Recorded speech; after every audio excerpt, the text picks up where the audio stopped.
Bienvenidos a Producción Nacional, les damos a todos la bienvenida y les agradecemos porque nos estén acompañando.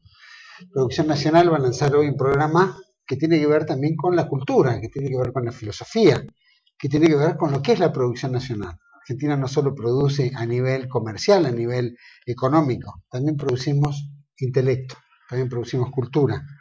Y para hablar del último libro, que es muy importante y que ha sido por lo menos un suceso, estamos hablando sobre el ser y el obrar, que produjo el filósofo argentino, amigo de la casa, que tuvo un programa aquí en TLV1, que se llama Disenso, y para mí es un placer tenerlo en este programa, Alberto Vuela. Alberto, gracias por estar. Gracias a vos por invitarme una vez más a participar de esta, para mí, una aventura intelectual como es TLV1, no solo económica, sino también una aventura intelectual, porque en TLV1 uno puede ver un pensamiento distinto, puede encontrar respuestas distintas a los problemas actuales, ¿no? Entonces este es un gran mérito y es un gusto estar con vos acá. Pero te agradezco muchísimo para nosotros, para mí es un gusto y para toda la teleaudiencia poder compartir todos tus conocimientos, tu trabajo, tu esfuerzo, en todo en el campo filosófico, en el campo cultural y político, porque has trabajado enormemente en muchos sectores. Pero quiero que hablemos un poco del libro El ser y el obrar. ¿Qué te llevó a escribir un libro de esta naturaleza? Bueno, este es un producto que es un producto de años, no es un producto de un día, ni de un año, ni de dos. Esto nace a fuerza de trabajos que uno va llevando a cabo. Vos sabés que hoy no se hace ya más filosofía como se hacía hace 40 o 50 años atrás, que un filósofo escribió un tratado, y se estudiaba ese tratado, y el filósofo caminaba por él. Hoy es otra la forma de trabajar. Se trabaja en general, podemos decir, esto no está puesto por escrito, pero te comento yo, para que lo veas también, lo entienda la tele. Hoy el filósofo trabaja con respuestas inmediatas a los distintos problemas que se están planteando en la sociedad. Estamos en una sociedad que se caracteriza como ha anotado ese gran pensador alemán que fue el Niklas Luhmann, que fue un sociólogo, pero que hizo bastante filosofía también. Nosotros, la sociedad compleja. Nosotros hoy estamos inmersos en una sociedad compleja. Y esta sociedad compleja, como es tan grande la complejidad, hay que dar respuestas puntuales a cada uno de los temas que se van presentando o que se presentan en la inquietud del filósofo, ¿no es cierto? Yo acá, este libro tiene dos partes. Una que es sobre el obrar, que tiene que ver con el obrar humano, es decir, los distintos problemas que se le plantean al obrar humano, es decir, por ejemplo, los temas de ética concreta, sobre el tema de la amistad, el pudor, la desilusión, la lágrima, la lealtad, la acción, la deliberación, la autoridad, la jerarquía, temas sobre la fe, sobre el tiempo sagrado, es decir, temas que, están presentes, se están yendo, se diluyen. Eso es lo que te quería preguntar, porque en realidad este tipo de temáticas que tuvieron tanta profundidad en una época, hoy en día es como que están o desintegradas, desvalorizadas o prácticamente en desuso. Y hay muchos temas que... La lealtad, por ejemplo. Claro. Nosotros tratamos estos temas, es decir, intenté, en general, uno va trabajando sobre los temas, ¿no? Tenemos en filosofía que se tiene un método, yo aplico el método fenomenológico, es que consiste en ir a las cosas mismas, dejar de lado los preconceptos, lo que más se pueda de preconceptos, describir el fenómeno, después describirlo en sus rasgos esenciales, y después, en último momento, es buscar el sentido de ese fenómeno, cómo ese fenómeno, qué sentido tiene hoy para el hombre. Digo, por el tema de la lealtad, como podemos decir, por el tema de la jerarquía, como el tema de la amistad, como el tema de la autoridad, en fin. Distintos temas, el tema de la libertad, en fin, todos los temas que hacen al obrar humano, estamos hablando en este caso. Entonces, Hoy se trabaja como una especie de zapping del pensamiento, una sucesión de imágenes truncas, ¿no? Bueno, si a mí me preguntan, bueno, usted tiene una visión obvio que tengo una visión del todo. ¿La puede poner por escrito? Sí, pero va a ser parcial. Porque es tan grande la complejidad que lo que uno pueda decir, a lo mejor no tengo los talentos, ¿no? A lo mejor me pasa lo que le pasó a Salieri con Mozart, ¿no? Tiene la vocación y no tiene los talentos. También eso hay que tener en cuenta. Pero bueno, pongámosle que uno tiene un cierto reconocimiento de sus pares, de otra gente que hace filosofía, pero en general puede decirse que hoy no se puede escribir una obra única, una obra cumbre que dé respuestas a todo, porque la sociedad en que vivimos es una sociedad compleja. Por lo tanto, las respuestas filosóficas hoy son parciales. En esa complejidad uno como filósofo le cuesta, por ejemplo, qué significa ser esa filosofía hoy en día en ese mundo complejo que estás planteando hoy. ¿Cómo trabaja un filósofo? Claro, vos fíjate, a veces agarra diferentes puntos y claro, trata de analizar el hoy, pero ¿qué significa para uno? Porque a veces tiene que salir a dar respuestas a cosas tan tontas y tan primarias o tan básicas que cuesta, ¿no?, ayornarse a eso. Es que hoy el hombre que hace filosofía tiene un problema fundamental que dijimos que es la complejidad. Y el otro problema fundamental es el tema tiene un gran enemigo.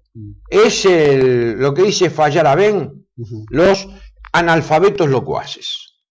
Es decir, hoy hablar por hablar, como decía Heidegger, es algo que se hace todos los días. Los locutores son básicamente los analfabetos locuaces, es decir, gente que no sabe y habla permanentemente. Con lo cual se oscurecen los problemas. Este es un grave tema. Entonces, cuando le preguntan a un filósofo sobre un tema y resulta que lo dice en forma simple, sencilla, queda como si este hombre no supiera. Yo te voy a poner un caso para que vos... Por eso los filósofos son tan complejos para hablar que nadie... Claro, porque... Pero en realidad la cortesía, la claridad debería ser la cortesía del filósofo, decía. Entonces, por ejemplo, un caso, por ejemplo, que me llamen a mí, bueno, ¿qué es la vejez? Bueno, yo diría, bueno, la vejez es el achicamiento del futuro. ¿Y qué más? Bueno, ya lo dije. Hablando seriamente, ya está todo dicho con eso. Claro, por supuesto, el achicamiento del futuro supone no tener un proyecto, supone que la vejez no está vinculada a la edad, no está vinculada al tema de salud, no está vinculada. Si bien hay un deterioro, la vejez no está dada por el deterioro físico, sino por ese achicamiento del futuro, por eso está dada. Bueno, en filosofía se hace así, cuando uno llega a los rasgos esenciales, vos no tenés mucho más que hablar. Y yo me pregunto, bueno, ¿qué es la cortesía? La cortesía es darle el lugar al otro. El tipo tiene que pensar. Y me dice, pero escúcheme, yo lo invité para hablar. Bueno, pero yo hablo lo que tengo que hablar. No me ocupo mucho más tiempo. Todos estos trabajos son trabajos que tienen 4 o 5 páginas. ¿Por qué? Porque van a lo esencial. El resto es como adornar la fiesta. Entonces, ¿qué pasa? Suena como simple, suena como... Bueno, pero este no será un maestro en generalidades. Y bueno, y por otra parte, pero este hace filosofía en castellano. Pero la filosofía no se hace en alemán, no se hace en inglés, no se hace en francés. Pero bueno, entonces queda, ¿cómo te puedo decir? Le quitan al que hace filosofía, sobre todo, le quitan la producción de sentido. Entonces el sentido de las cosas se la dan otros. Por ejemplo, estos analfabetos locuaces, o gente que está en otras profesiones, abogados, médicos, economistas, que en realidad son los personajes de la sociedad contemporánea. Entonces vos te encontrás, por ejemplo, como un médico acá en Argentina, como el doctor Cormillot, que está en Radio Continental, que escuchan millones de tipos, y lee frases en latín, y todas las frases en latín están mal pronunciadas porque Cormillot no estudió latín. Y latín se pronuncia siempre en esdrújula, ¿no? Entonces se dice universitas. Y Y Cormillot dice a 20 millones de personas que lo escuchan todas las mañanas, en lugar de decir universitas, dice universitas. Y es una barbaridad. Y Grondona hace 40 años que viene pronunciando mal, en latín y en griego. Entonces quiere pronunciar en griego Grondona, en lugar de decir polemos, que en griego quiere decir fiesta, de ahí viene polémica, dice polemos. No sé, a ver. Y ahora, o le dicen síndrome, en lugar de síndrome. ¿No? O en lugar de decir sinergia, dicen sinergia. Entonces, uno que estudió griego, latín, que se ha descoyuntado no digo se ha quemado las pestañas, cada vez está a más años luz del hombre de todos los días. Vos que sos amigo y bueno, bueno, y también es una camada que trata de impresionar al que lo escucha, utilizando también. Claro, por ejemplo, yo vengo ahora de saber que comete sus propios errores en eso. Claro, ¿no? Yo vengo, por ejemplo, ahora de un congreso internacional en Uberlândia, en Brasil. Después di un curso aparte sobre esto que habíamos hablado de meta. Y el de Uberlândia va un profesor que es el titular de filosofía política de la Universidad de Buenos Aires. Y el adjunto de él. Y el chico adjunto, el profesor, por supuesto, llegó más tarde al congreso, todas esas cosas. Pero el adjunto, un muchacho joven, hizo una exposición, yo me quedé helado. Primero, en un auditorio que era todo portugués, de lengua portuguesa, habló en castellano, habló rápido, y habló durante 40 minutos, no entendí lo que dijo. Después cuando fuimos a un almuerzo me dice, ¿qué le pareció, profesor? Le digo, mira, yo no entendí lo que vos dijiste, porque el tipo habló de la subjetividad, sin aclarar el concepto, no sé si me explico. Claro. Entonces quedó totalmente, es decir, para colmo, tenemos los profesores de filosofía que, como decía Nietzsche, en las universidades oscurecen las aguas para que parezcan más profundas. No había estudiado el muchacho el tema, no sé si me... Es un desprestigio para él, para la Universidad de Buenos Aires y para la filosofía en Argentina. Porque él, después me vino un profesor de Brasil y me dice, bueno, pero él es filósofo. Le digo, no, filósofo no. Será un profesor de la universidad. Para ser filósofo... para ser filósofo se necesitan otros requisitos. Por ejemplo, se necesita tener pensamiento especulativo. La filosofía en el mundo en general, después de la Segunda Guerra Mundial, los estados nacionales crearon institutos de investigación. ¿Por qué? Porque bueno, ganaron los norteamericanos, los rusos, hicieron una apuesta por las ciencias, el desarrollo y crearon, acá se creó el CONICET en el año 56, USAID. ¿Para qué? Para desarrollar las ciencias. Después, atrás de los científicos, fueron los humanistas, entre los cuales se metieron los filósofos. Pero en realidad, toda esta gente no hizo filosofía. Estaba hablando en Argentina en el año 56, en España creo que en el 58, en el 60, 62, en Francia también por el 50, en Italia otro tanto, en Francia es el CNRS. Entonces, ¿qué se ha creado? El tema de la filosofía lo han tomado los investigadores. Antes que los investigadores, es decir, antes de la Segunda Guerra Mundial, estaban las universidades. No sé si me explico. Sí. Y antes de las universidades, por ejemplo en Argentina a partir de 1920, ¿quién estaban? Estaban los filósofos que tenían vocación de filósofos. Claro. No sé si me explico. Bueno, en Europa mucho antes, pero ¿qué sucede? Este pensamiento ha sido un pensamiento sobre investigaciones, investigando, yo qué sé, la inmortalidad del cangrejo, pero no los temas. Entonces se dejó de lado el pensamiento especulativo. Hoy no se hace filosofía especulativa, o se hace muy poco, que es lo que caracteriza. El filósofo tiene que estudiar un fenómeno, y ese fenómeno tiene que insertarlo en una totalidad de sentido. Claro. ¿Me explico? Claro, no pierde la esencia. Si no pierde el sentido. Es decir, si yo estudio, por ejemplo, el tema de la autoridad, bueno, tengo que estudiar cuál es la naturaleza de la autoridad y bueno, en dónde, en qué universo de sentido la coloco. Bueno, este es uno de los temas cruciales de la filosofía. Y que no se trata. Hay filósofos especulativos, yo tuve el año pasado en Europa, que fui a dar unas conferencias, presenté unos libros, estuve con Gustavo Bueno, que es un filósofo especulativo muy importante de lengua española. Hay filósofos en Italia, pero los menos, en Italia, Francia, pero son los menos en general de estos filósofos. ¿Por qué? Porque han ocupado los cargos de la universidad y los cargos de investigación los que están en los institutos de investigación, que tienen toda una cadena de vinculaciones. Es decir, si yo escribo un artículo, este artículo va a la revista A, esa revista A que se publica en tal centro de investigación, pero para que se publique tienen que ser los investigadores que digan que ese artículo...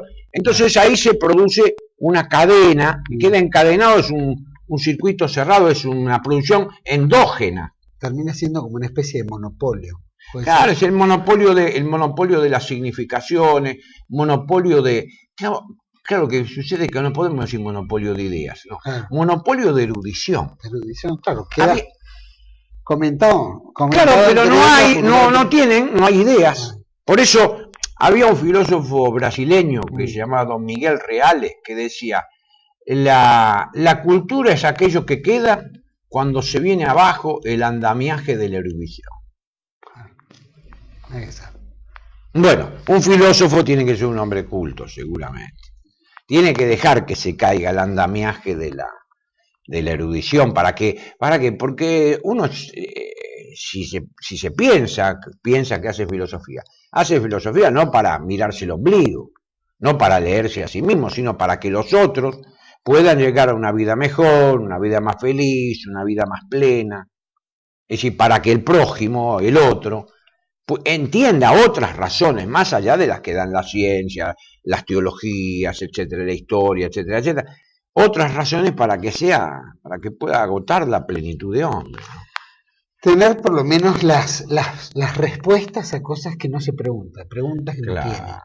Como el médico resuelve físicamente su situación física, cómo eso impacta también en la cabeza, que tienen que analizar todo lo que ocurre. Vamos a ir a un corte, volvemos enseguida con Alberto Abuela. Aparte de ser filósofo, es uno de los expertos en la Argentina y digamos en América y el mundo sobre metapolítica, que es justamente este andamiaje, esta madre de la esencia de la política que da todos los elementos de lo que es la articulación o la acción política. Volvemos enseguida después de este corte con Alberto Abuela.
Seguimos aquí en Producción Nacional con el filósofo Alberto Abuela, uno de los más prestigiosos, por lo menos para mí y para mucha de la audiencia que nos sigue. Toma mate, así que estamos también medio en un ambiente criollo, hablando mano a mano. Alberto, ¿cómo dirías que un filósofo hoy, o cómo tienen los filósofos su metodología de investigación? La tuya, por ejemplo, y ¿cómo crees que deberían hacer los filósofos?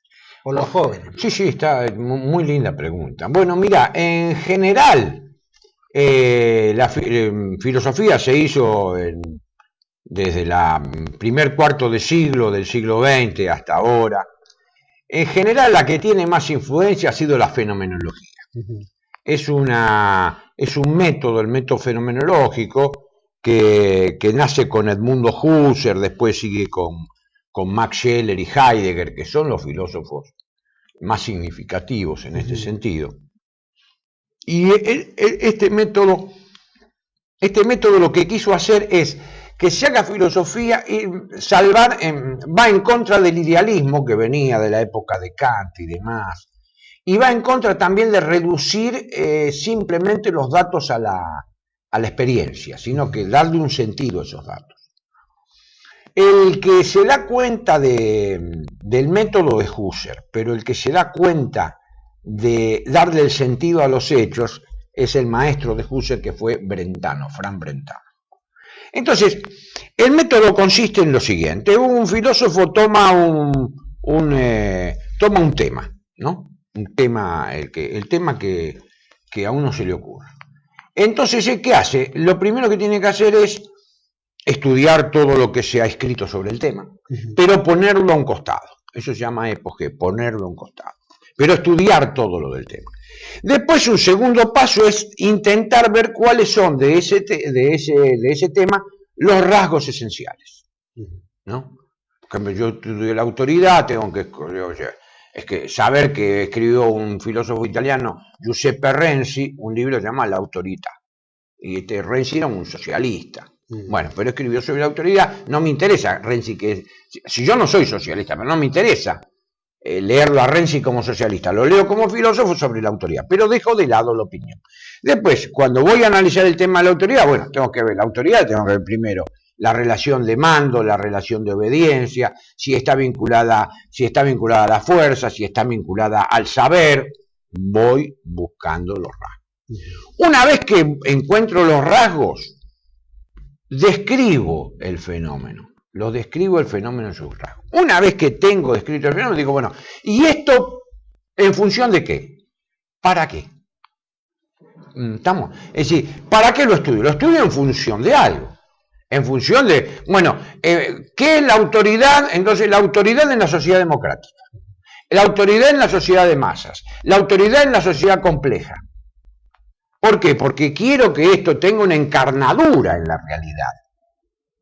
No es que yo estoy especulando como esas investigaciones que se hacen en estos centros que habíamos hablado, que es sobre la inmortalidad del cangrejo. No, yo tengo que especular para darle funcionalidad a lo que pienso. Funcionalidad práctica, real, concreta. Porque en el fondo el saber, el filósofo no es un Dios que quiere saber por saber. El filósofo quiere saber porque de alguna manera tiene la obligación de ese saber prestárselo a la sociedad, cumple un servicio.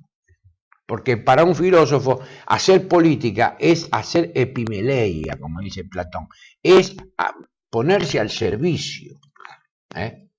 Este es el fundamento último del humanismo filosófico. Ahora, en estas cuestiones, hay otros métodos. Por ejemplo, el marxismo sigue con el método de la dialéctica, la relación amo-esclavo, la relación Laufe-Bunsein, negar negar para poder avanzar. Es decir, Laufe-Bunsein tiene 3 pasos. El primer paso es lo dado, el segundo paso es la negación de lo dado, y el tercer paso, la incorporación de eso en una tercera etapa de superación. Tenés también el método escolástico. Las corrientes escolásticas todavía siguen con su método, que es empírico reflexivo, que no está mal, pero es un método que carece de algo fundamental, que es el marco de referencia. Es un método que pareciera ser que se puede filosofar desde una campana de cristal, en definitiva. No. Cuando uno filosofa desde un locus, desde un lugar determinado. Un filósofo está en una situación determinada. Yo no puedo hacer otra cosa que hacer filosofía desde la Argentina. ¿Estamos? Por eso, cuando, por ejemplo, hay un profesor de filosofía que se llama Mario Bunge, que tiene 90 años. Se fue de la Argentina, un hombre... bueno, el diario Clarín un día sacó el hombre más inteligente de la Argentina. Bueno, lo dijo Clarín. Yo no tengo nada que decir, ya suficiente. ¿Y a dónde se fue a hacer filosofía? A Canadá. ¿Qué hizo ese hombre? Ese hombre lo que hizo toda su vida fue erudición. Todo lo que hizo él no sirvió para nada. No sé si me explico. Vivió en la universidad, cobró su sueldo, habrá sido un buen padre de familia, buen abuelo, bisabuelo, lo que vos quieras. Pero lo que él pensó, en definitiva, no fue una cosa que tuviera funcionalidad, porque él pensó desde un no lugar. No se puede hacer filosofía universal, no. Lo que se tiene que intentar es hacer filosofía que tenga, ¿cómo te digo? Buscarle una validez universal, pero no puedo pretender que la tenga. Yo tengo que intentar buscarla. Por eso la filosofía es búsqueda. Y de todas esas que planteaste del marxismo, ¿dónde y cuándo es más usada? ¿Es tan usada hoy? Por ejemplo, ¿la metodología más marxista o la otra metodología? No, hoy en filosofía, en el orden internacional, también están los analistas matemáticos, la filosofía analítica que se ocupa de estudiar nada más que el lenguaje, pero eso se ocupa la filosofía inglesa y norteamericana, alguna de la norteamericana. Hoy la filosofía norteamericana es filosofía sobre el tema del derecho, básicamente se apoya en el tema del derecho. ¿Eso es por un problema de expansionismo? No, es por un problema de la crisis de la sociedad norteamericana. La sociedad norteamericana tiene una crisis grande, un enfrentamiento entre los liberales, que tampoco son como los liberales nuestros, y los comunitaristas. Entonces, al surgir la escuela comunitarista, es decir, los tipos que dicen, bueno, no pongamos tanto el interés en el Estado, sino más bien en las comunidades, armemos comunidades pequeñas, descentralicemos, todo eso. Entonces ahí se comenzó a hacer filosofía a partir de esa relación, es decir, la filosofía volcada a la sociedad. Y ahí surgen dos autores fundamentales, tres, porque para el mundo de los liberales está Roll y Nozick, que acá se enseña en la Facultad de Derecho, eso, no más que filosofía. Y del otro lado están filósofos como McIntyre o Taylor, que uno es escocés y el otro es canadiense, pero bueno, hacen filosofía en inglés, por lo tanto se entienden entre ellos. Y la verdad... Bueno, ¿le pasa a los franceses también? ¿A los alemanes, a los franceses? Sí. ¿Se cita el americano? La filosofía tiene la filosofía que hacen en general estos países, en general la filosofía se hace para los que hablan el mismo idioma. Esto es una cosa, y esto lo saco yo después de 40 años. El país, hay dos naciones que citan a otras lenguas. Argentina, será por el cúmulo de inmigrantes que tenemos nosotros, incluso los autores argentinos citan a otros permanentemente. Tienen una falla los autores argentinos, que no citan autores argentinos. Es una capiti diminutio. No citan autores argentinos. Esta es la falla, pero citan a otros. Y después la filosofía en italiano.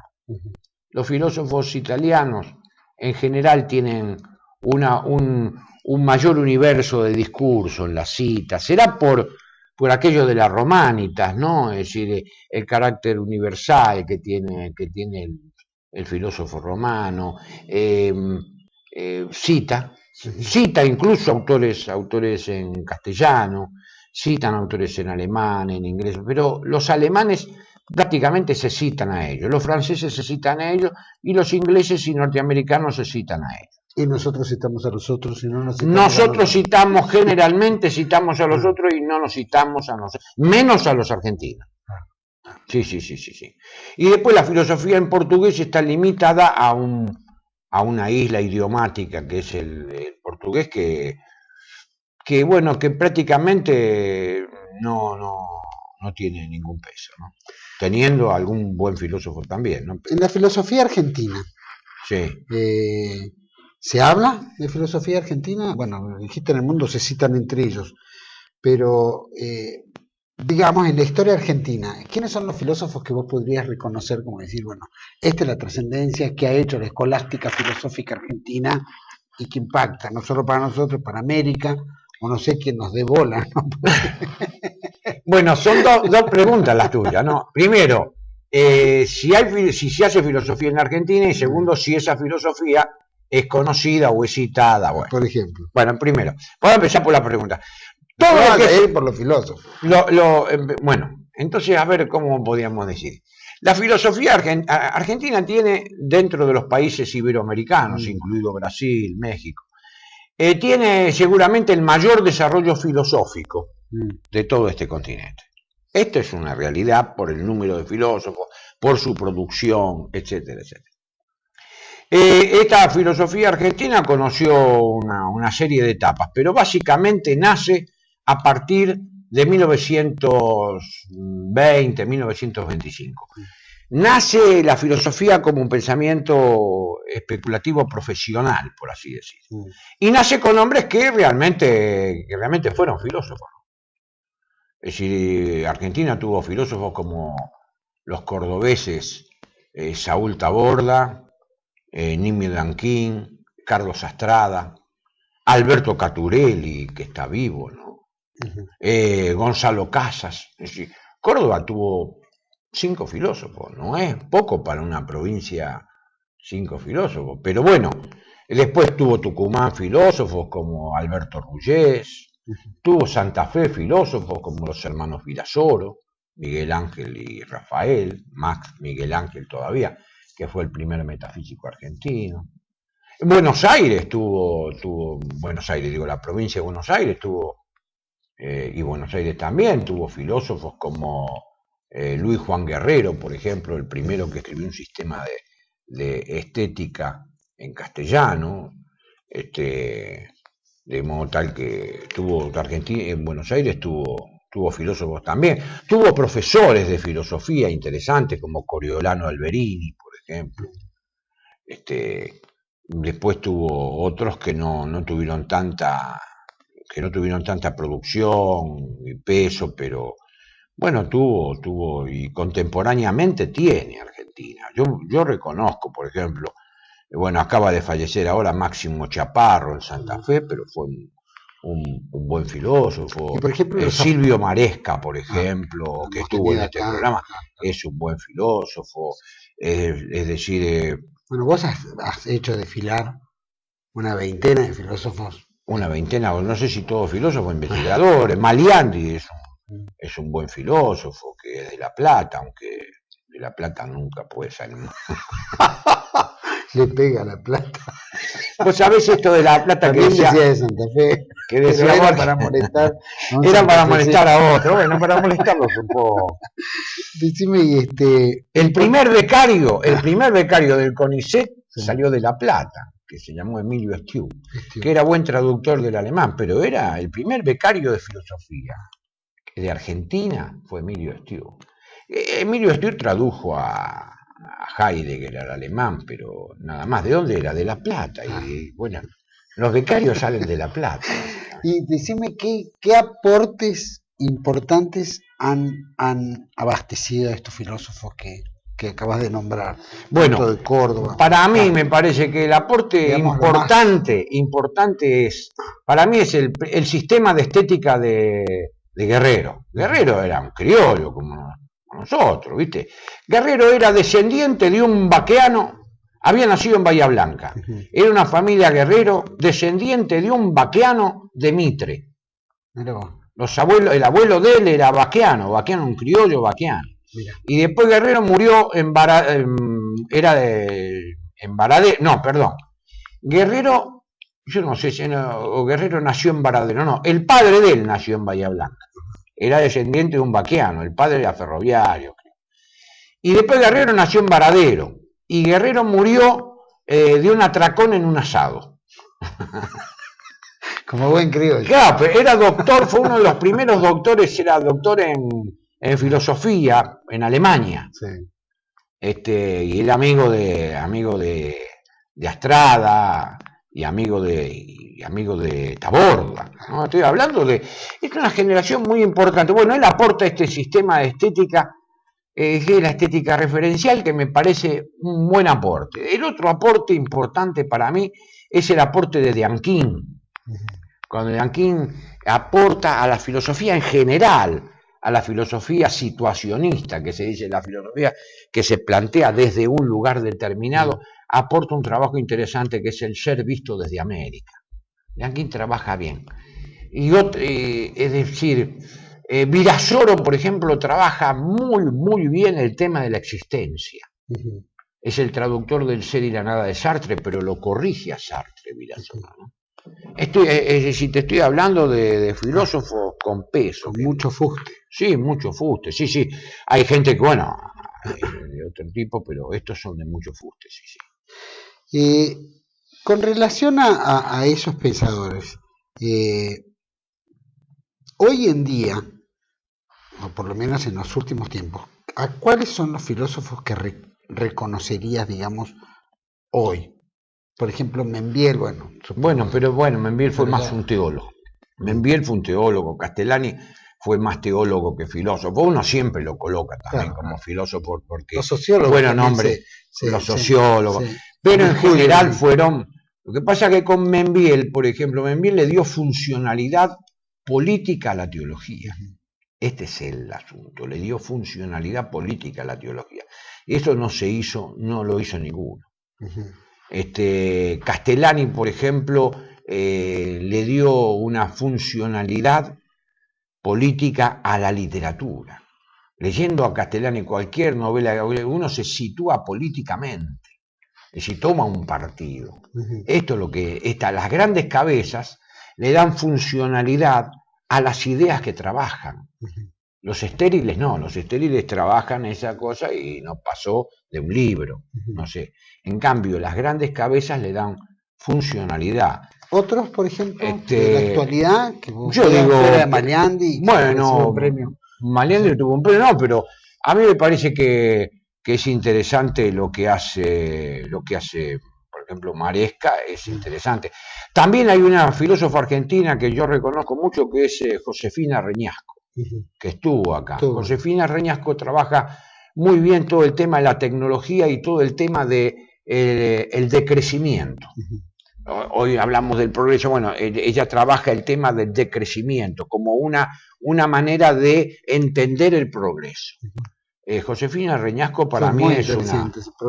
muy... Yo recomiendo que lo busquen porque es muy interesante en diseño. ¿Qué se hace con los desechos? ¿Cómo se hace? ¿Cómo se...? ¿No? Bueno, ella trabaja mucho el tema del decrecimiento, me parece que es una...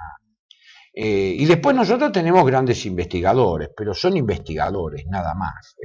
Como por ejemplo, el caso de Roberto Walton, es un investigador. Hay filósofos jóvenes que también... que pintan bien, como Mateo Dalmaso en Mendoza, el hijo de Gustavo Dalmaso, a mí me gusta mucho, Fon Matusca. La Universidad de Cuyo trabaja bien los temas, es una universidad muy seria y trabaja bien los temas. También hay algunos filósofos. Filosofía y letras acá, por ejemplo, produce. Acá es filosofía seria, produce. Yo no conozco la producción. ¿Deberían las universidades tendrían que tener? Hay un muy buen filósofo, creo que es de origen italiano, que se llama Gino Roetti, en Bahía Blanca, que me quedé con ganas de entrevistarlo, que ha trabajado muy bien ciertos temas, ha trabajado muy bien todos los temas de la relación de la filosofía con la ciencia, es un hombre reconocido. También está Francisco García Bazán, que es un hombre reconocido en el orden internacional. Es un gran investigador. Pero bueno, vos me preguntaste por los filósofos, te respondí por los filósofos. Vamos a seguir con el tema de los filósofos y vamos a ver lo que acabas de decir. Primero vamos a empezar con algunos filósofos más que quiero preguntarte de la actualidad, o por lo menos muchos que murieron. Pero volvemos enseguida, vamos a ir a un corte en Producción Nacional, seguimos con Alberto Abuela hablando de esta producción de filosofía, de filósofos, de pensamiento. Ya volvemos. Bien.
Seguimos aquí en Producción Nacional con Alberto Buena, hablando un poco de filosofía, de esta producción nacional que es escasa, es selecta, pero existe. Alberto, habíamos hablado que quedan algunos filósofos pendientes, pero recién hablamos de esas mentes brillantes, estos tipos que han aportado tanto como Reñasco, como Silvio Maresca, como Maleandi, etcétera. Pero en la televisión y en los medios y en la actualidad estamos bombardeados por una serie de filósofos. A ver cuáles. Por ejemplo, Feynman, Aguinis, Kabaldov, Ratzinger. Ajá. Rosinger, perdón. Que aparecen prácticamente en todos los programas, opinan en todos los programas. ¿Son filósofos? ¿Tienen fue usted filósofos? Bueno. ¿Han aportado gran cosa a la filosofía o solamente de televisión? Desde la filosofía hay una explicación para esto. El tema es que en el hombre cohabitan, la conciencia del hombre tiene dos huéspedes. Así explicaba Dianquín. Tiene por un lado el ser greco-parmenidio, es decir, tenemos toda la tradición griega del ser, el ser eterno, único, del greco. Y por otro lado también habitan en la conciencia del hombre el ser creador. Ahora, ¿qué sucede? Hay una incompatibilidad absoluta entre el ser griego, la metafísica, y el ser omnipotente creador del Viejo Testamento. ¿Estamos? Es decir, la incompatibilidad filosófica que hay entre el pensamiento judío y el pensamiento griego es absoluta. El pensamiento griego se desarrolla sin conocer ni tener ningún contacto con el pensamiento veterotestamentario, el pensamiento hebreo, el pensamiento bíblico, sin tener ningún contacto. Recién se reconoce que hay algún contacto después de Teofrastro, es decir, cuando la filosofía clásica griega se instaló. De modo tal que hay una incompatibilidad metafísica entre lo que es la conciencia veterotestamentaria, hebrea o judía, con hacer metafísica, con hacer filosofía estricto sensu. Por eso los autores, como vos me acabás, que son los que aparecen en la televisión, Feynman, Kabaldov, Aguinis, Rosinger, que aparece con Mariano Grondona, que aparecen como son pseudofilósofos. Por eso estos autores nunca tienen después proyección histórica. Son autores que pueden hacer alguna consideración sobre la ética, sobre la sociología, la economía, la antropología, pero no hacen estrictamente ni pueden hacer filosofía. Entonces no son filósofos, por eso yo no los nombro, pero no los nombro por ninguna otra razón más que por esta que es tan profunda. ¿Por qué? Porque solo puede haber en el hombre y puede haber una cierta participación en la idea del ser desde aquellas conciencias que están habitadas, porque caen en ese universo de discurso. Cuando nosotros nacemos caemos en un universo de discurso, que es las conciencias que están habitadas por el Dios ágape, por el Dios como participación. Porque si yo concibo el ser, lo que es, lo concibo como tal, como un acto, como una existencia, y si lo concibo desde siempre como una existencia, por lo tanto, yo no puedo concebir dos seres desde siempre. Es decir, ¿cómo se participa el ser con el Dios agapístico, con el Dios que de alguna manera no tiene distancia sobre nosotros, el Dios cristiano, básicamente, a través de la idea de participación? Entonces, ahí sí se puede hacer de alguna manera filosofía, porque bueno, se participa, ellos tienen pueden cohabitar en la conciencia del hombre, mientras que no se da la cohabitación entre un Dios omnipotente, distante, como es el Dios de Abraham, de temor y temblor, que también lo explicará Kierkegaard, ¿no?, en el libro homónimo. Claro. Pero vemos una tanda de otros filósofos que existieron, o por lo menos me acuerdo de Barilco, que también yo lo defendí, por ejemplo, Madane, Duhovne. Bueno, ellos dejaron algún aporte. Claro, no queda nada. Fueron repicadores de otras Nada, cosas. sí, pero... repican ellos, en realidad lo que hacen es hablar sobre los autores que forman parte de ellos, que quieren crear una tradición. Por eso todos estos autores, por ejemplo, Barilco, Madane, todos tienen el trabajo sobre ¿quién? Sobre Maimónides, que era un filósofo judío de la Edad Media, sobre Spinoza, que era un filósofo moderno. Es decir, siempre trabajan, ellos trabajan los autores de esa tradición. Sí, incluso se ha intentado crear una tradición filosófica, pero no existe como tal. No puede existir porque es ontológicamente imposible que exista una tradición como tal. Yo lamento mucho a veces cuando uno ve que va por las universidades o los colegios, por ejemplo, uno ve en los colegios, yo recuerdo hace años en un colegio secundario que fui a unas conferencias y le daban a leer en filosofía a Emmanuel Levinas, que era profesor de metafísica. Ahora ahí nos vienen a buscar.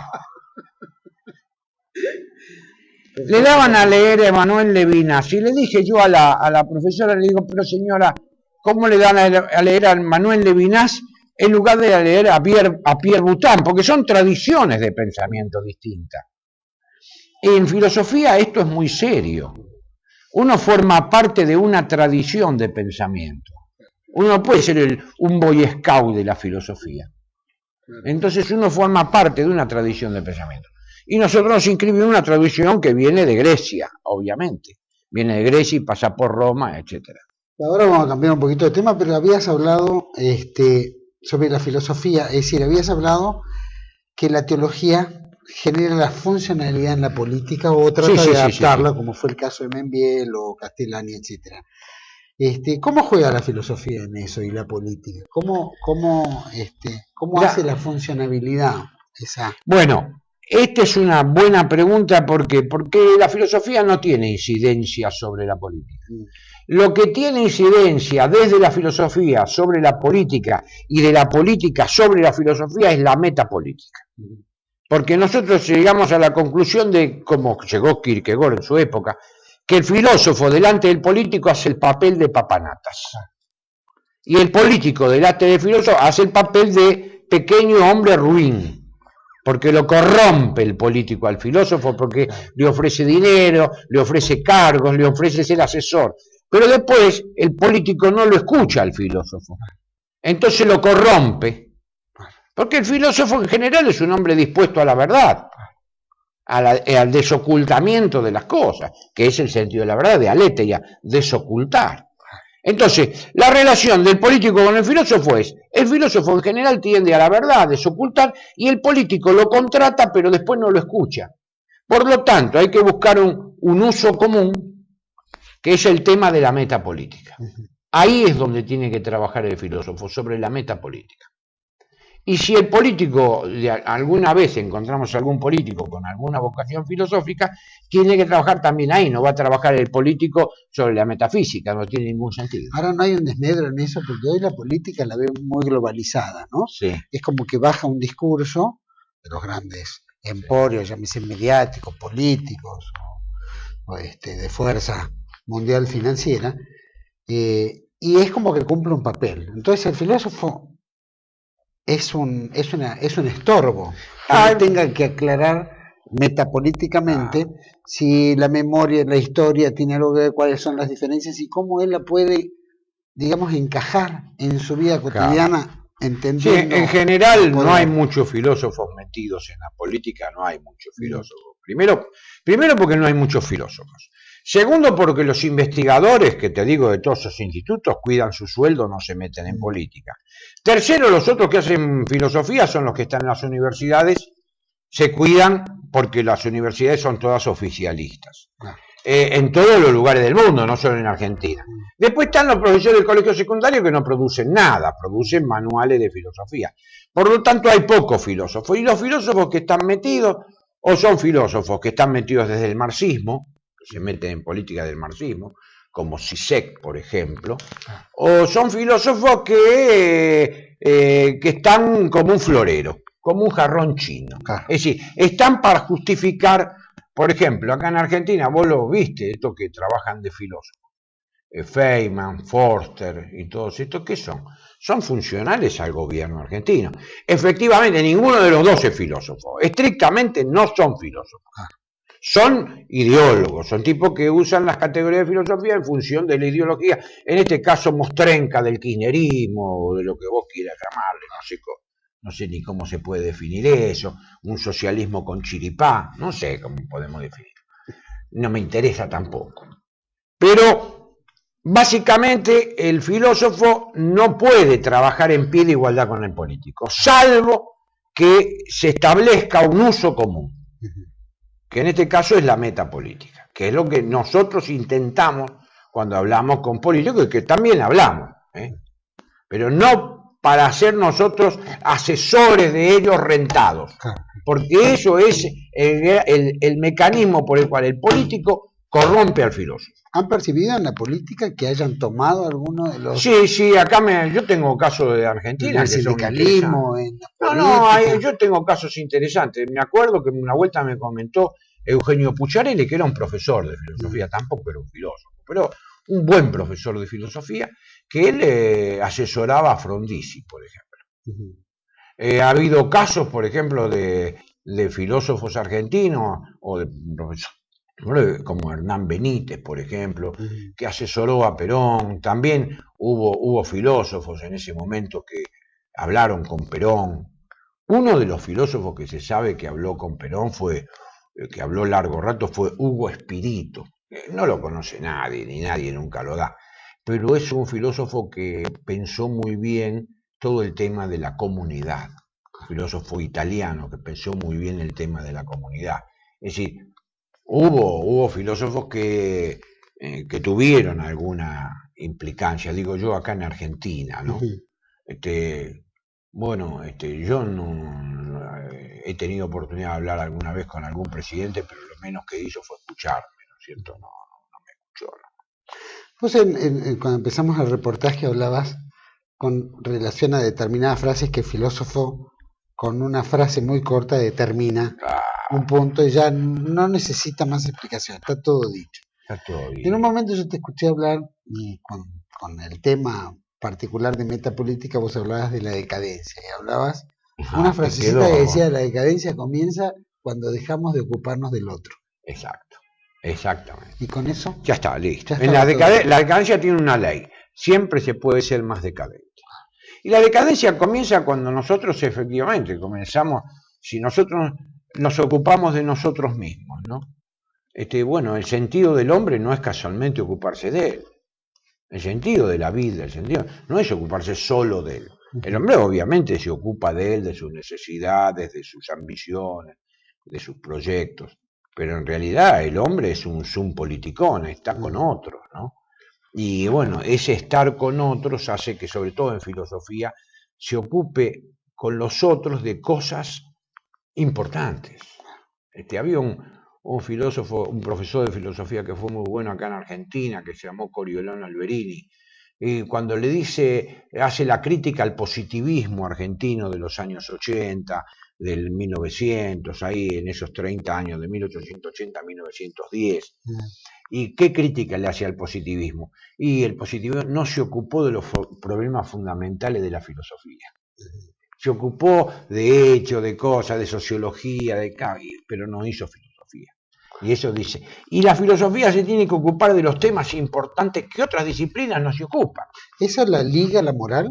Obviamente. Está vinculada a la ética. Estos trabajos que publicamos se llama sobre el obrar, el ser y el obrar. El obrar está íntimamente vinculado. Porque cuando se hace filosofía en función de la verdad y en función del obrar.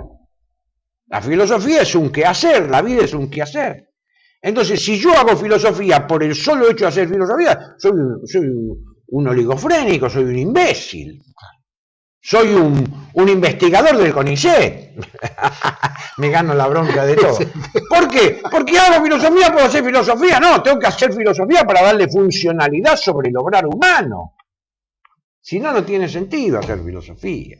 Todos los grandes filósofos hicieron filosofía y después terminaron en el obrar humano. Todos los grandes filósofos jugaron en la política. Aristóteles jugó con Platón jugó con con los tiranos de Siracusa, Dionisio el joven, el viejo y el joven. Platón jugó con, ¿cómo se llama? Con Alejandro Magno. Santo Tomás se jugó con el Papa Gregorio. Hegel jugó con Guillermo II. Heidegger jugó con Hitler, lo que pudo jugar. Es decir, los filósofos siempre. Descartes jugó con la princesa Cristina de Suecia. Es decir, todo filósofo quiere en el fondo que su sistema de ideas de alguna manera incida sobre la realidad y sobre lo grande de nosotros. Y si no, no valdría la pena. ¿Vos incidís, sentís que incidís en tus trabajos, en algún ámbito de alguna naturaleza? Digamos, ¿has gestado una especie de celo? Bueno, es muy difícil. Yo, si en algún ámbito tuve alguna. Pensador, ¿no? Dentro de lo que si algún ámbito tuve alguna incidencia, ha sido en el orden de la comunidad, no en el orden partidario, sino en el orden de la comunidad, sobre las organizaciones sindicales, el mundo sindical, el mundo comunitario. Alguna incidencia a lo mejor hemos tenido, pero bueno, nosotros somos... ¿Esa es una ventaja, digamos, porque hay filósofos que quieren jugarla dentro de un nivel cultural, etcétera, elevado, donde hablan otra cosa? ¿Y es una ventaja tuya trabajar con el mundo sindical, donde sabes que hay un techo? No, porque uno lo hace como un servicio, por lo tanto yo no sé si será una ventaja, uno lo hace como un servicio, pero claro, no es una ventaja académica, porque cuando uno va y le dice, bueno, usted dio conferencia ¿dónde? Y di conferencia en tal sindicato, tal otro. Claro, no se ve como... Ahora uno cuando lo coloca en el currículum, generalmente el que hace filosofía coloca en todas las universidades donde habló. Yo pongo las universidades y también pongo la CGT, los sindicatos, porque es algo que forma parte de mi vida y que de alguna manera ello constituyó mi comunidad de pensamiento también, porque he encontrado gente muy valiosa en el orden sindical y que me ha ayudado mucho, ¿no? De modo tal que no estoy desconforme con el trato que me han dado, no estoy conforme. Estoy conforme con la poca incidencia que a lo mejor el sistema, por eso hacemos publicidad y le digo a la gente que escucha que compre este libro que sale 100 pesos. Espero que lo compren, acá está el libro, por favor, sobre el ser y el obrar. Pregunto, también... ¿Te han invitado, te consultan de repente gente importante, llamarlo del mundo empresarial o financiero? ¿Has tenido contactos? Capaz que no digan los nombres, pero sí. ¿Te han llamado? Sí. He tenido experiencias. ¿Qué pensás? He tenido experiencias así con gente del mundo financiero, gente industrial. He hablado con presidentes de bancos, he dado charlas así privadas. ¿Te escuchan? Sí, escuchan. ¿Opinan? He dado charlas para algunos industriales también, he dado charlas, y bueno, he dado charlas también, algunas charlas privadas para así directores de universidades. ¿Son más de escuchar o son...? No, escuchan. He tenido ocasión de hablar así, he tenido ocasión de hablar con Kirchner, por ejemplo, hablé con Kirchner, me escuchó, pero bueno, Kirchner siguió por aquel lado. Pero parece que no escuchó. No, mucho. No, he hablado con Duhalde también, he tenido ocasión de hablar con Duhalde varias veces. También siguen por su lado. Bueno, este es el problema nuestro, ¿no? He hablado con gobernadores de provincias también.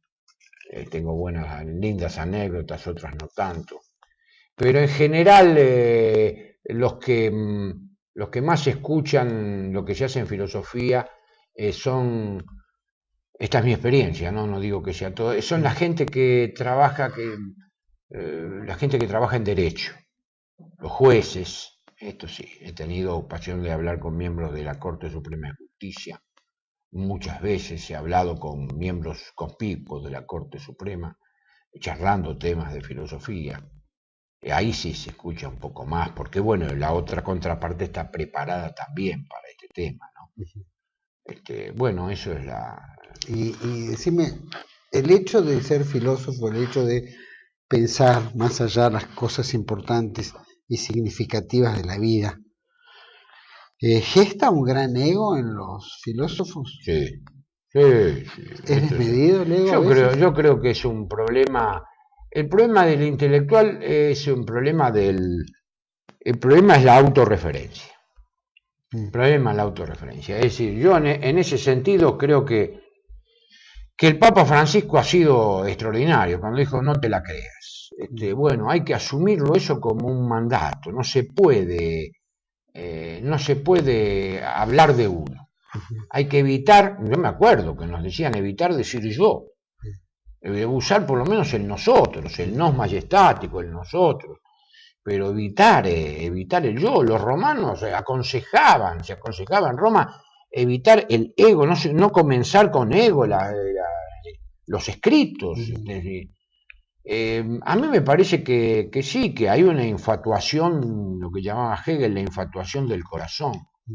Es decir, uno cuando ve que piensa ciertas cosas que los otros no piensan, y entonces eso le genera toda una seguridad muy grande y hace que muchas veces se desprecie lo que piensa el ego, el otro, el que no está. Bueno, esto es un riesgo permanente y constante, ¿no? Del que hace filosofía es un riesgo permanente que hay que sacárselo de encima como sea. Hay que sacárselo de encima. Yo creo que es el más grande vicio del intelectual es hablar de ellos mismos. Que hay que acordarse de la charla esa del dictador Videla con Borges y Sábato y Castellani, que los Borges y Sábato hablaron de ellos, ¿no? Y han ocultado todo eso. Todo eso. Salió la foto. Castellani, que era un hombre que tenía en cuenta esto, pidió por Haroldo Conti. Es decir, esta es una pregunta que hay que contestarla de verdad. Creo que hay una egolatría muy grande en el intelectual, ¿no? Una egolatría muy grande. Vemos que tuvimos, así muy rápido porque nos corre el tiempo, pero vemos curas gauchos, como por ejemplo Castellani, que a pesar de ser castellano italiano, tenía una raigambre criolla muy fuerte, o tantos literatos, qué sé yo, tantos expertos. Vos sos más como un filósofo gaucho. Ajá. ¿Es una ventaja el campo retrotraerte que la ciudad que te bombardea? No, pero a mí como nosotros somos, como decía mi padre, orilleros, podemos vivir cómodos en el campo como en la ciudad. Y bueno, así que nos hemos criado a mitad de camino entre un barrio del sur de Parque de los Patricios y Magdalena. Entonces sí, nos sirve porque uno tiene un terruño, tiene raíces a partir de las cuales está más seguro para preguntarse. La filosofía, si no, cae en lo que se llama el pensamiento urbano. Cae en el pensamiento urbano. Entonces, cuando la filosofía cae en el pensamiento urbano, comienza a pensar cosas que no son, ¿no? Y Castellani, que ahora que lo nombró, tenía una frase muy linda, que es un viejo verso, no sé si de Calderón, que dice: qué gente que sabe cosas, la gente de este Albardón, que gente que sabe cosas, pero cosas que no son. Entonces, ¿cómo se llama? El tema de la vinculación a lo nuestro, a lo criollo, a lo que es mejor que dio América, ¿no? América lo mejor que dio fue el criollo, que no es ni tan europeo ni tan indio, somos nosotros, sos vos, es tu familia, que es una familia de una gran ascendencia criolla, como el caso tuyo, no tenés tu antepasado no es Rosas, era poca cosa, mira si fuera mío, hago un canal de televisión. Entonces, esto es importante, tener arraigo, no despegarse del arraigo. Y Castellani, que era hijo de italiano, sin embargo tiene un arraigo extraordinario, no tiene nada que ver eso, ¿no? Uno no es noble porque sea hijo de nobles, uno es noble porque realiza actos nobles. Bueno, lo vemos como un gaucho. Es un gaucho, es un cura gaucho. Entonces, sí, es así. Seguro. ¿Vos crees que es necesario así hacer filosofía hoy en día? ¿En estos tiempos? Sí, en estos tiempos es necesario porque son tiempos de incertidumbre, son tiempos de relativismo, son tiempos donde no hay nada verdadero ni nada falso, son tiempos donde estamos bombardeados las 24 horas por la radio y la televisión. Eso no se distingue lo genuino de lo inauténtico. En fin, yo creo que es muy importante hacer filosofía, pero es difícil hacer filosofía. Es difícil por todo esto que dijimos, porque para hacer filosofía, uno no tiene que ser un hombre prejuiciado, tiene que dejar de lado los conceptos, tiene que tener una vocación por la verdad, aunque esa verdad le moleste, tiene que estudiar, tener un método para acceder, tiene que saber que se tiene que conformar con poco, como decía Marechal. Un filósofo no puede ser un filósofo millonario. Un filósofo, la necesidad hace audaz. Es decir, un filósofo tiene que saber que tiene un proyecto de vida que va en contra de la sociedad de consumo. El proyecto de vida de un filósofo es en contra de la sociedad de consumo. Un filósofo consumista es un no filósofo, ¿no es cierto? Todos estos filósofos que hacen tanta propaganda por la televisión, son filósofos, forman parte, son un producto de la sociedad de consumo. Uno lo escucha a estos que la van de filósofos y lo que hacen es vender los libros de ellos. Bueno, yo también en este momento intento venderlos, pero bueno, no tenemos el mismo punch, ¿no? Claro, pero no estás en un canal del sistema que por supuesto le va a dar mucha magia. Claro. Mi última pregunta. Hablábamos de que hay una metodología filosófica, ¿no? Y hablábamos un poco de cómo piensa el filósofo. Yo te pregunto, ¿en la filosofía se puede especular? ¿Se especula hacia el futuro? En realidad no tiene que especularse hacia el futuro, porque el futuro nos es incierto. Hegel tiene una frase, como un literato puede imaginar, como un teólogo. Hegel tiene una frase que dice: la filosofía sale a volar como el búho de Minerva, cuando la realidad se puso. En realidad es cierto. Va después de los hechos la filosofía, no va antes de los hechos, pero siempre queda el tema de hacer una prognosis, queda como una vocación. Es decir, todo hombre tiene la vocación de poder decir algo respecto de lo que va a suceder. Esto no quiere decir que con eso haga ciencia, ni haga filosofía, hace prognosis, hace adivinanzas. Bueno, es una tendencia natural del hombre y el filósofo es un hombre, así que muchas veces emite juicios. Juicios que después nunca se dan, pero emite juicios se emiten juicios sobre política, se emiten juicios sobre lo que va a suceder, se emiten juicios. Sí, ¿Qué juicio emitirías?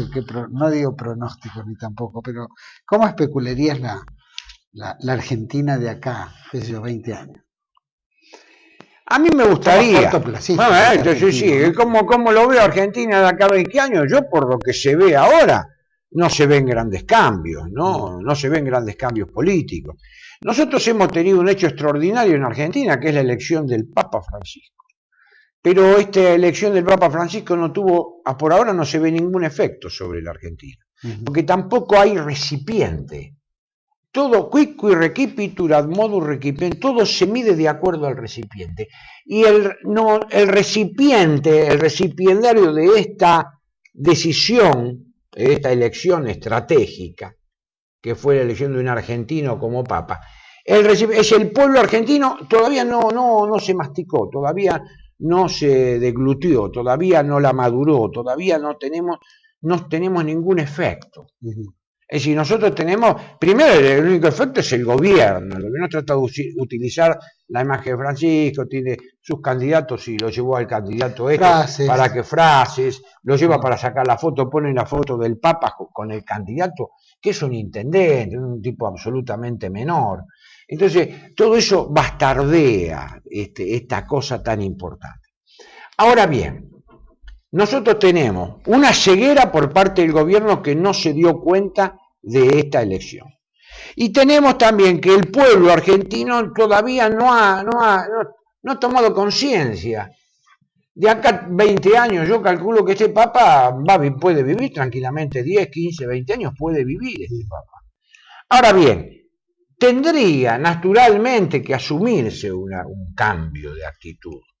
Por ejemplo, ahora yo vengo de Brasil ya creó en Roma el Instituto Brasileño de Estudios Vaticanos. ¿Por qué? Porque saben que es importante para ellos. Nosotros no hemos creado nada.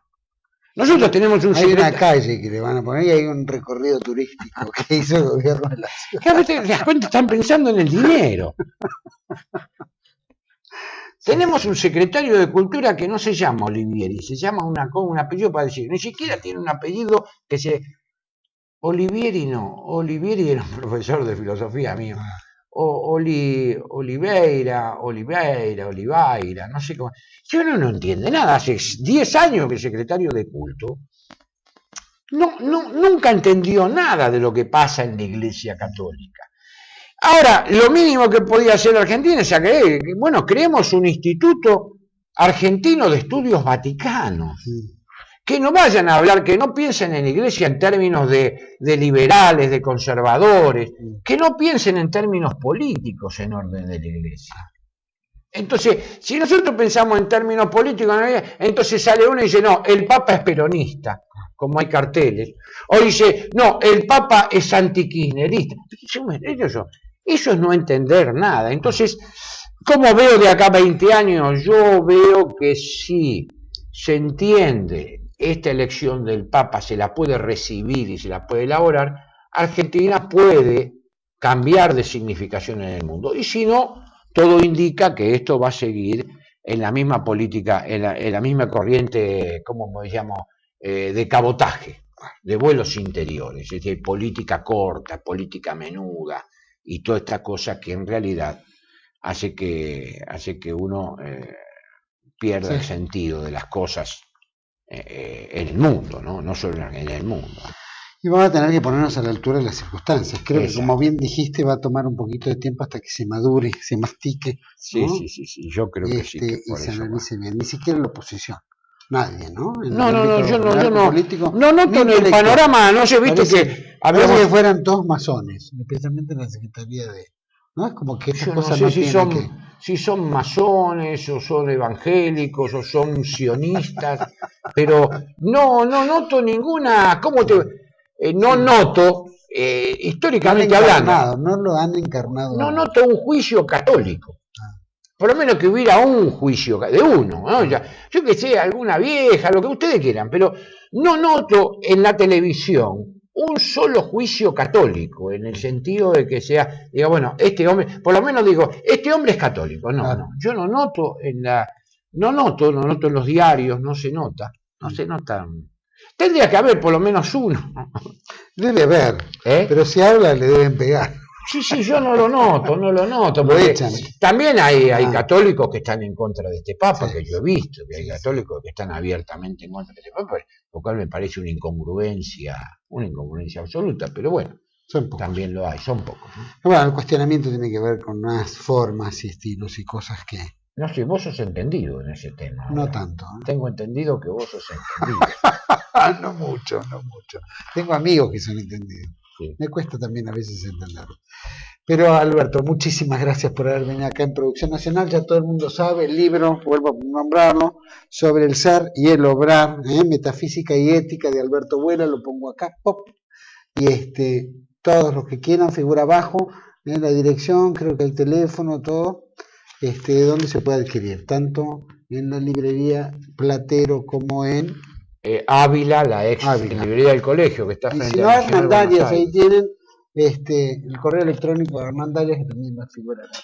Bueno, no hay cierre, pero el cierre ya lo hizo Alberto Vuela. Alberto ya con eso ha dado muchas gracias, lo mejor de lo mejor. Así que te agradezco muchísimo en Producción Nacional, porque la verdad que producir filosofía no es una de las producciones más abultadas que tiene Argentina, y menos hoy, pero bueno, es bueno que todavía hay gente pensante del campo nacional, católica, que defiende lo nacional, que defiende, ¿no es cierto?, el pensamiento, que sea reconocido internacionalmente, porque has viajado en Europa invitado y has viajado por Brasil, y seguramente te van a invitar a muchos lugares más. Bueno, espero que me inviten. Seguro, que paguen el pasaje, eso es bueno. Y ojalá nos inviten a nosotros también, ¿no?, que ayudamos. Bueno, cómo no. A todos ustedes, muchísimas gracias por haber acompañado aquí en Producción Nacional, TLV1, toda la verdad primero. Los esperamos el próximo lunes. Gracias.